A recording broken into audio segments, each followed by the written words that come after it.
tugiye gukora javascript code ihindura ubunini bw'inyuguti.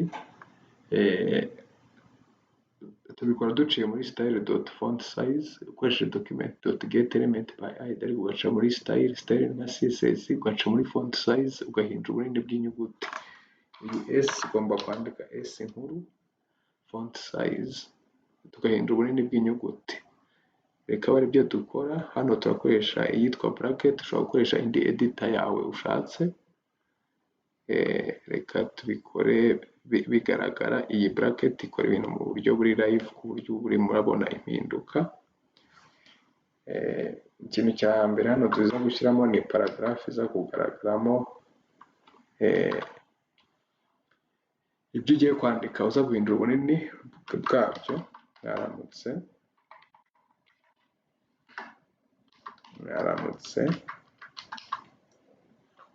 ugikanda save bihita byizana, hari umuntu aba ari kubibona.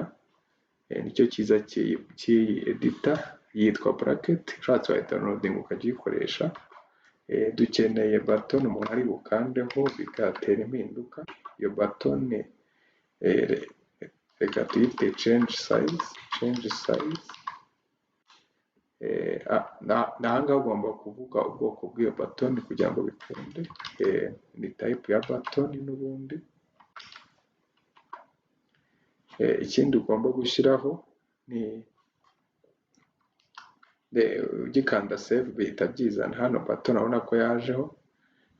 Ikindi ni event iri buze kuba kugira ngo impinduka zibe, ni on click. Ni igihe umuntu agiye guklika bayita on click. Hano ugashyiraho single quote.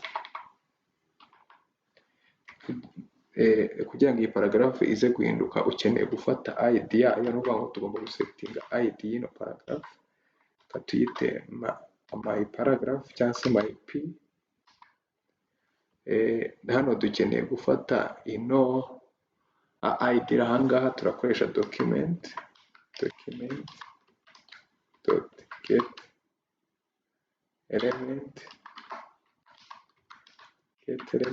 by id. Tugiye gufata iyi element, tugiye gufata element yitwa my paragraph cyangwa se my p, ukayishyira muri double quote. Hano tugiye guhindura size, kandi guhindura size ubwo ni style sheet. Niyo mpamvu ukoresha .style ugahindura font size. Niyo mpamvu waba ukoresha .font size. Font size s igomba kuba ari nini. .size ugashyiraho bihwanye, ugashyiraho pixel ushaka ko zijyamo. Reka dushyiremo 100 kugira ngo bize kuba binini cyane bigaragare. Ugashyiraho pixel, ugakanda save. Ni ukuvuga ngo umuntu naza agakanda hano size irahita ihinduka. Urabona ko bibaye binini. Urabona ko porogaramu yacu ikora neza. Murakoze.